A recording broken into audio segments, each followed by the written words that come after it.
The final phrase in this solo, the final section of this solo, is really unlike many other blues guitar solos you're likely to encounter.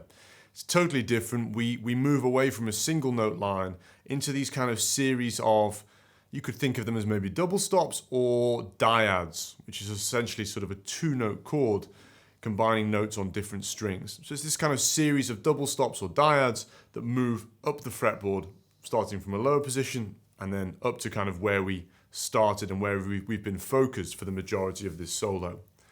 Theoretically, these dyads contain notes from the chords that are in the progression. So you have this very interesting and sweet and clever mirroring between what's been happening in the chord progression and then what Peter Green plays when he puts this section together.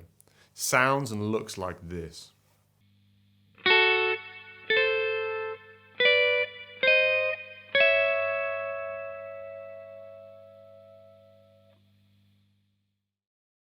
Now, thankfully, I don't think this section is really too complex. It's the same kind of hand position with the fretting hand and then just moving up and making sure that we're hitting the right frets as we go. So the hand position is as follows. We're going to start with our first finger on the 5th fret of the E string, and we're going to take our 3rd finger and put it on the 7th fret of the B string. And as we go through this section, we're not going to be changing strings. It's always going to be the E and the B strings, and we're going to always keep that those two same fingers on the fretboard. It's just how we move them along. So we start and we play 5th fret on the E string, 7th fret on the B string. We play those two strings together as follows.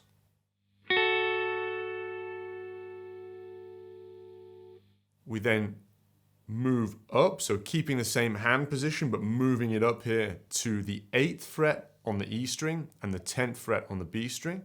Play the same idea. We then move up again, so we take that same hand position, we move it up 2 frets.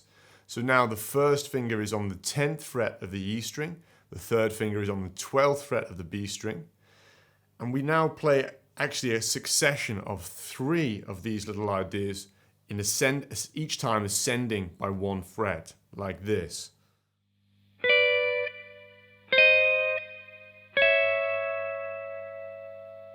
And that final one there, with the first finger on the 12th fret and the 3rd finger on the 14th fret of the B string, is where we finish the solo. We start off with the first finger on the 10th fret of the E string and the 3rd finger on the 12th of the B. We then move up 1 fret so that we're on 11 and 13 respectively, and then move up again to be 12, 14. So when we put all of that together, we've got this.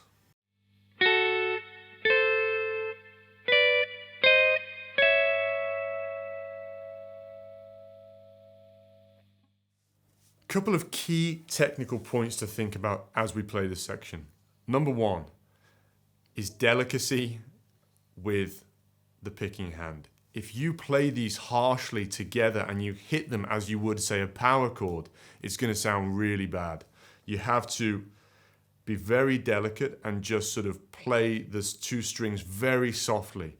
And rather than kind of thinking about striking them together like this, you want to think about kind of brushing from one string to the next. So you get this nice effect where the B string kind of runs into the E string. It still is essentially one strike of both strings, but there's just that microsecond kind of pause, which I think just adds a more delicate and sweeter sound and flavor to this little section. So that's the kind of first thing. Be gentle and soft with the picking hand so you don't kind of brutalize the sound of these dyads. And just think about adding that slight pause as you move from the B string to the E string.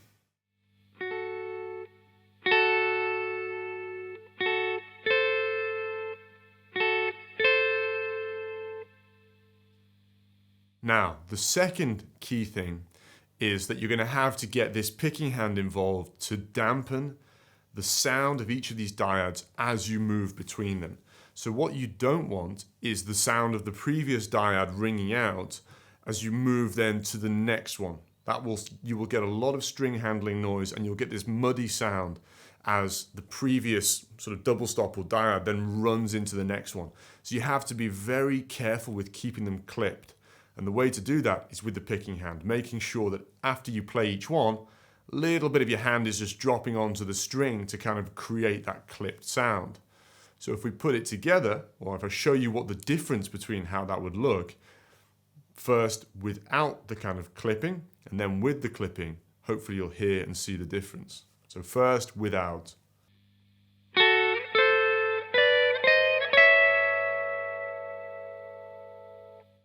And then with the clipping.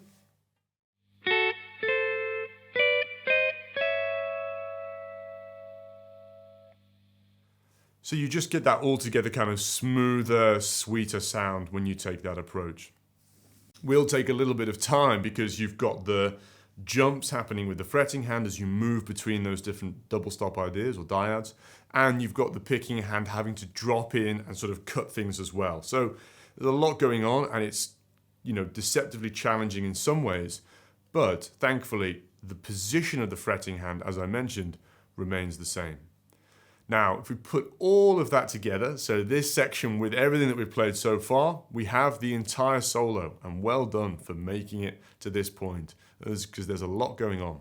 So if we put that all together and play from the start to the finish, we've got this.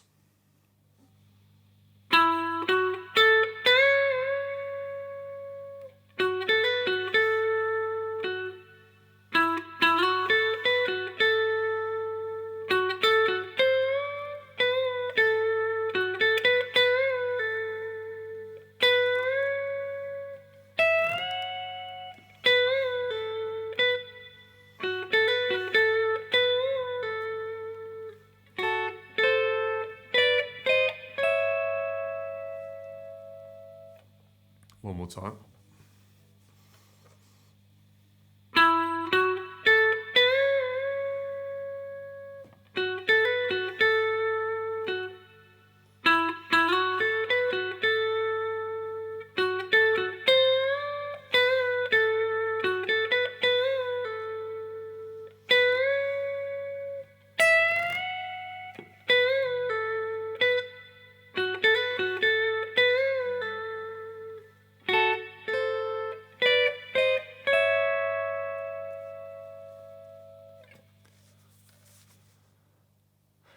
Now, beyond the challenge of just learning the notes, learning the phrasing, making sure you're not getting sort of muddled up with the different similarities and kind of repeated phrases and all of the ideas that happen in that BB King box shape, the key challenge here, again, I know I'm super repetitive and boring, but it's worth mentioning, is the precision.